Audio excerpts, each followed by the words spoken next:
తెలంగాణ రాష్ట్ర రైతాంగాన్ని మరోసారి మోసం చేసిన రాష్ట్ర ప్రభుత్వ రైతు వ్యతిరేక చర్యలకు నిరసనగా బీఆర్ఎస్ పార్టీ ఆధ్వర్యంలో పెద్ద ఎత్తున ధర్నా చేపట్టారు. పార్టీ అధినేత కేసీఆర్ పిలుపు మేరకు మేడ్చల్ నియోజకవర్గం షామీర్పేట్ మండల కేంద్రంలో మాజీ మంత్రి మల్లారెడ్డి ఆధ్వర్యంలో మేడ్చల్ నియోజకవర్గంలోని నాయకులతో కలిసి నిరసన కార్యక్రమం నిర్వహించారు. ఈ సందర్భంగా మల్లారెడ్డి మాట్లాడుతూ బీఆర్ఎస్ ప్రభుత్వ హయంలో చెరువులు నిండు కుండని తలపించేవని, ఇప్పుడు కనీసం చూడటానికి కూడా చెరువులు కనిపించడం లేదని వాపోయారు. కాంగ్రెస్ ప్రభుత్వం నిర్లక్ష్యపు ధోరణితో రైతులు 1,00,000 ఎకరాల పంట నష్టపోయారని అన్నారు. కాళేశ్వరం ప్రాజెక్టుకు మరమ్మతులు చేపించకుండా కేసీఆర్ పై నిందలు మోపుతున్నారని మండిపడ్డారు.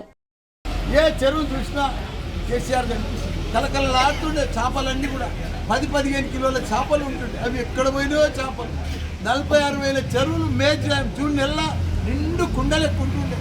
అది ఎక్కడ మాయమైపోయింది. మా కేసీఆర్ లేదని చెప్పి వర్షాలు మాయమైపోయినాయి, చెరువులు నీళ్లు మాయమైపోయినాయి, పంటలు మాయమైపోయినాయి.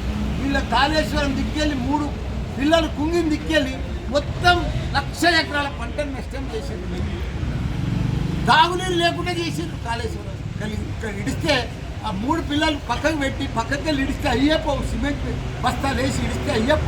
వీళ్ళకి రాక అవగాహన లేక ఆలోచన లేక కేసీఆర్ బదలాం చేయాలి, కాళేశ్వరం దిక్కాడు అని పేరు వస్తుందని బదలాం చేయాలని చెప్పి ఇంత చేస్తే ఇంకా మోసం చేస్తే ప్రజలు ఇలా నీళ్లు లేక అవసరం వస్తుంది. మళ్ళీ ట్యాంకర్లు తిరుగుతున్నాయి, మళ్ళా ఇన్వర్టర్లు తిరుగుతున్నాయి, జనరేటర్లు నడుస్తున్నాయి.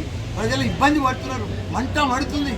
ఎక్కడ కూడా తాగుతానికి కూడా పశువులకు కూడా నీళ్ళు లేకుండా ఆ పరిస్థితి.